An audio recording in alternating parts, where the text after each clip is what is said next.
walang testigo si Tulfo. Ang kanyang testimonya at video lang na kumakalat sa YouTube ang isinumita niya sa korte. Hindi na raw niya inabala ang mga airline staff na natalakan ni Claudine dahil tila umiiwas daw ang Cebu Pacific sa issue. Tuloy naman si Tulfo sa trabaho habang pinapagaling ang pasa at sakit ng katawan na inabot. Muli rin niyang ipapacheck up ang kanyang kanang mata na napuruhan sa rambol. Pero kahit humihilom na ang sugat niya sa katawan, aminado si Tulfo, apektado pa rin ang kanyang ego dahil sa pambubugbog sa kanya. Somehow, I'll overcome it. A man has to suffer defeat in order to be victorious in the end. Ganun lang yan eh. Hindi naman lahat panalo ka eh. Marlene Alcaide, News 5. Nagbigay na ng kanilang pahayag ang mga ground crew ng Cebu Pacific na tinalakan daw ng aktres na si Claudine Barreto at siyang ugat ng gulo sa NAIA noong linggo. Kasabay nito pinagpapaliwanag ng Civil Aeronautics Board ng Cebu Pacific sa pagkakaiwan ng mga bagahe ng mga Santiago. Ikwento mo, Naomi Dairit. Simpleng problema sa bagahe ang punot dulo ng away ng broadcaster na si Mon Tulfo at mag-asawang Raymart Santiago at Claudine Barreto sa NAIA noong linggo. Sa report na ibinigay sa airport police ng domestic arrival agent na si Christine Ann Ilagan, sinabi nitong naipost na nila sa arrival area ang pangalan ng mga pasahero na may offloaded baggage o mga bagaheng iniwan sa Katiklan. Hanggang sa may lumapit daw na pasahero sa passenger assistance at tinanong kung bakit nakalista ang kanilang pangalan. Ipinaliwanag daw ni Ilagan na dahil sa weight limitation ng eroplano na offload ang kanilang mga bagahe. Saglit daw na pumunta ang babae sa mga kasama nito hanggang sa lumapit na sa passenger assistance ang aktres na si Barreto at galit na galit. Ipinaalam daw ni Ilagan sa aktres na maide-deliver sa kanila ang mga bagahe pero ayaw daw ibigay ni Claudine ang kanyang address o contact details. Pinahuhulaan pa raw ni Claudine sa kanila ang kanilang address. Gusto rin daw makausap ni Claudine kung sino ang taong nag-utos para i-offload ang kanilang mga bagahe. Ganito rin halos ang pahayag ng isa pang domestic arrival agent na si Charis Bokbok. Anya, sinigawan at sinisi sila ni Claudine. Pinababalik din daw ni Claudine ang mga bagahe sa lalong madaling panahon. At kailangan din daw bayaran ng round-trip ticket ang grupo ng celebrity couple. Pero hindi raw nakita ni Ilagan ang gulo dahil shock pa raw siya sa nangyari sa kanila ni Claudine. Nauna na nag-sorry ang Cebu Pacific sa mga Santiago sa pagkakaiwan ng kanilang bagahe. Pero ang Civil Aeronautics Board, hinihingan na sila ng mas detalyadong paliwanag. Anila, may panuntunan na pwedeng i-offload ang bagahe kumpara ito sa kaligtasan at seguridad ng pasahero, maayos sa operasyon ng airlines at kung may bitbit na bawal ang pasahero. Pero anuman ang dahilan, dapat ay alam ito na may-ari ng bagahe. Siyempre, pag meron kang hindi nasunod sa kontrata, pwedeng yun ay ituring na breach of contract. At as far as regulation is concerned, violation ng regulation.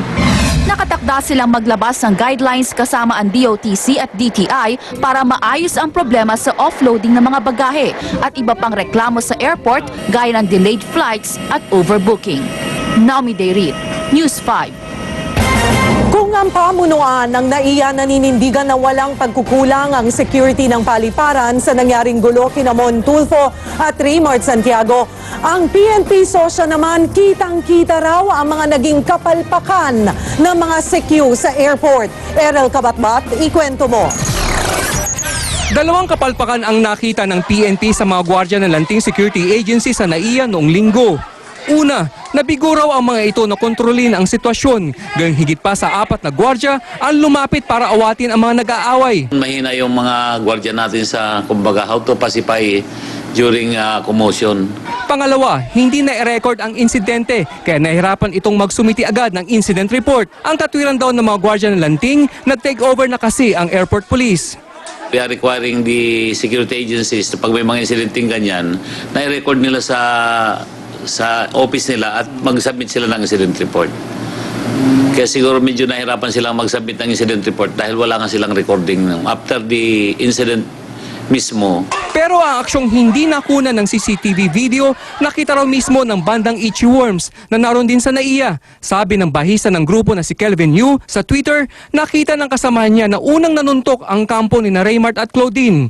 Pinatotohanan din nito na pinagmumurangan ni Claudine ang empleyado ng Cebu Pacific sa harapan ng mga anak nila. Ang tinutukoy ni Yu ay ang mga nasa kuwang ito ni Tulfo sa kanyang cellphone. Kaya sabi pa ni Kelvin, hindi raw tamang sabihin ni Claudine na natroma ang mga bata dahil sa pang-aaway sa kanila ni Tulfo. Rinig na rinig pa raw ang pagtatalak ng aktres hanggang sa baggage claim area. Nagpahayag din ng suporta kay Tulfo ang party list namang Coalition of Associations of Senior Citizens in the Philippines. Even in the news, sinabi nga bakit ang babae pinatulan, pero never nadinig bakit ang senior citizen pinatulan. Sa Biyernes pa malalaman ang kumpletong resulta ng investigasyon ng PNP Social sa insidente. Errol Kabatbat, News 5.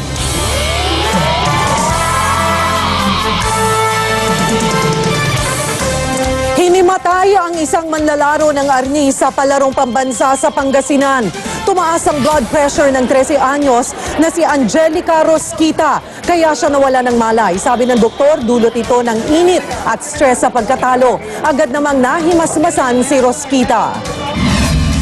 Patuloy naman ang pagbasag ng mga manlalaro sa record sa palarong pambansa. Naitala ng 16 na taong gulang na si Carl Christian Mari ang 333 points para sa 30-meter archery at 324 points para sa 40-meter archery. Binasag din ng 17-year-old na si Delia Cordero ang swimming records ng palarong pambansa. Naitala niya ang 2 minutes at 26.16 seconds na record sa 200-meter butterfly at ang 2 minutes at 9.9 seconds record sa 200-meter medley. Susunod sa aksyon, 17 tao patay sa sunog sa Butuan. Fire exit, hindi nga ba nabuksan? Suspect sa pagpatay kay star witness Alfred Mendiola, sinet up daw ng mga pulis. Banat naman ng PNP, tinagka silang suhulan ng mga suspect. At daan-daang capsule na gawa raw sa pinulbos na patay na fetus na kumpiska sa South Korea.